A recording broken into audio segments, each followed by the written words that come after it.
Lee Smith. And Julian Schutze from Blood and Iron Martial Arts. We're here today to review the Vladimir Cervenka Sidesword that I commissioned quite a while ago. So you're wondering, why is this ugly bastard here in our video review channel? Honestly, I don't even really know anymore. You can thank Jane. She was stuck in traffic. So I'm up to bat. So a little while ago, I commissioned this piece. It is a side sword. This is not the conventional one he has quite on his website. It does have a little bit of differentiating measurements on it. The handle is a little bit longer than the conventional one, and the blade is also just a tiny bit longer. However, the rest of it is just as it shows up on the website, as opposed to the bluing and the leather sheath, but we'll get to that in a little bit. Exactly.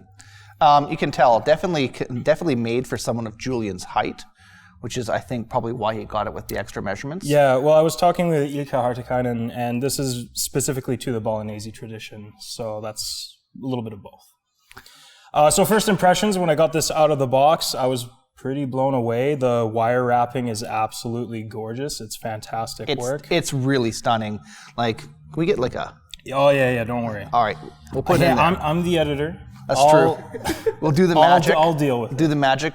But you'll see when he does a close-up picture of this, how actually nice that wire wrapping is. Absolutely stunning. Work is masterful. Yeah, and especially in the hand, it felt so alive. Once in a while, you get that one sword where it just feels right. This was definitely one of those. So for first impressions, spot on.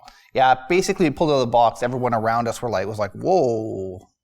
That is really nice. And honestly, even to this day, it's still like the sword. When I sort of pull out and be like, hey, look how nice a sword can be. This is definitely on that list. Absolutely.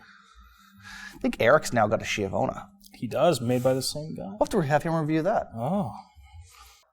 For a break-in, it's a sword. There's not that much break-in. Except... It did come with an edge. However, it wasn't quite as sharp as we like it to the Blood and Iron Sean Franklin standard, razor sharp. So I did have to touch it up a little bit, but otherwise... Yeah.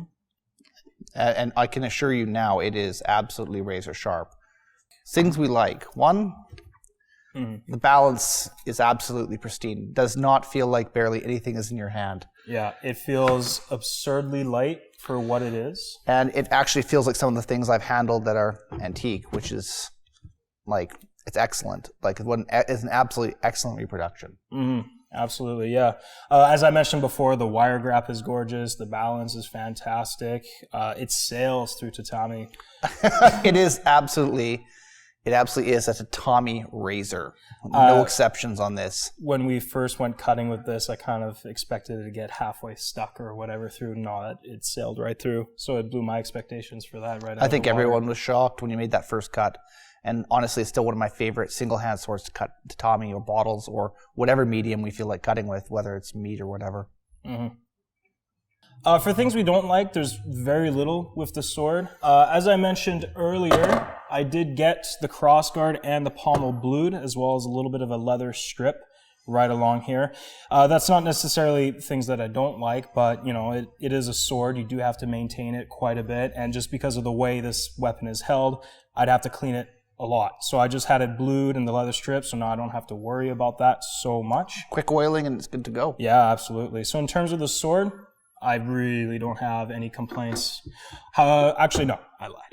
The steel is a tiny bit soft, so after a couple of cutting sessions, it is noticeably duller, so I do have to touch it up a fair bit more frequently than I would with other swords. Like the Albions we have? Yeah, so I would maybe like a little bit of a harder steel. I'm not a smith, I don't know my terminology too well, however, I do know that was a little soft in that term.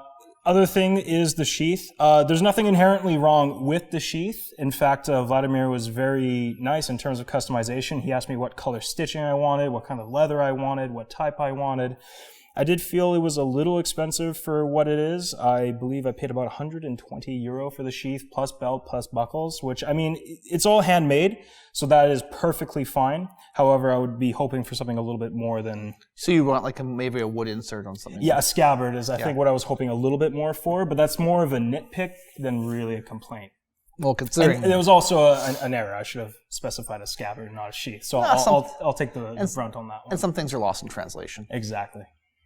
Okay, so our overall impressions of the sword, honestly, I've used it multiple times. It's absolutely fantastic in terms of cutting sword. I personally really like the Bolognese tradition, and I really enjoy these types of swords more than I do even like the early medieval German-styled simple cruciform hilts.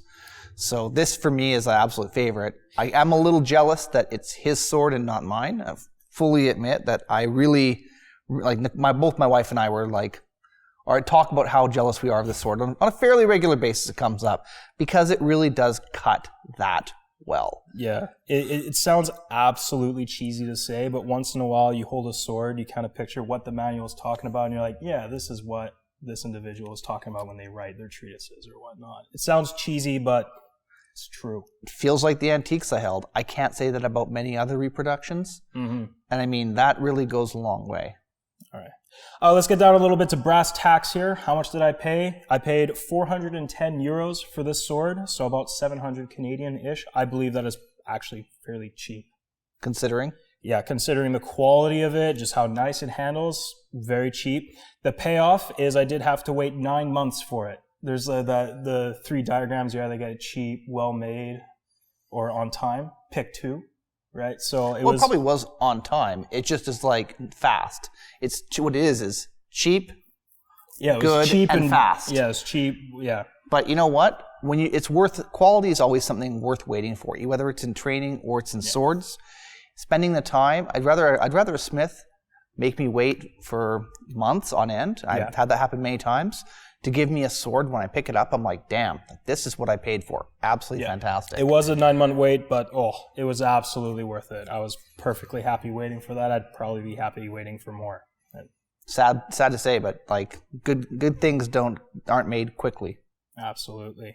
Cervenka was very nice to work with. He was very responsive to his emails. He was perfectly open about some of the different dimensions I asked. He was a pleasure to work with, and it was on time, and again, the quality I can't speak enough of. As someone who uses it, I definitely give it 2 thumbs up. I would recommend this to pretty much anybody for a proper cutting side sword. I give it 3 thumbs up. I know it's not, you know what? Well, we know about your 3rd thumb. Yeah, exactly. Our rating for this sword, honestly, as someone who used it fairly regularly with Julian when we're doing cutting practices, I give it 2 thumbs up, easy. Absolutely. Absolutely fantastic sword to use. I definitely would recommend to any of our viewers or students. Yeah, if I could give it 3 thumbs up, I would. In Russian, actually, the toes are called fingers as well. So in Russian, theoretically, I could give you 4 thumbs up. Yeah, you know what? 4 thumbs up. You can't see them, but my big toes up. You see it? Yeah. All right, 4 thumbs up. He doesn't have very flexible big toes. No, they're not. Honestly kind of malformed and broken. But it's more like the other ones are pointed downwards than the actual big toe is up. But you know what? And it's also Julian's birthday today, so he got kind of thrown into this review at a last minute thing. I'm prepared. All because Jane couldn't navigate traffic fast enough. There's a joke in there. There certainly is. It's mostly because her car. Yeah, the car. Yeah, the car. It sounds like a motorcycle. that car though. All right, I think we'll end it on that. All right, exactly. And you can use Jane's line. Okay, hold on. No. Jane's line. I know. I just need to moisten my throat for a second. Steals my coffee. Bye-bye now. Bye-bye now. Yeah, good. Bye-bye now. Bye-bye.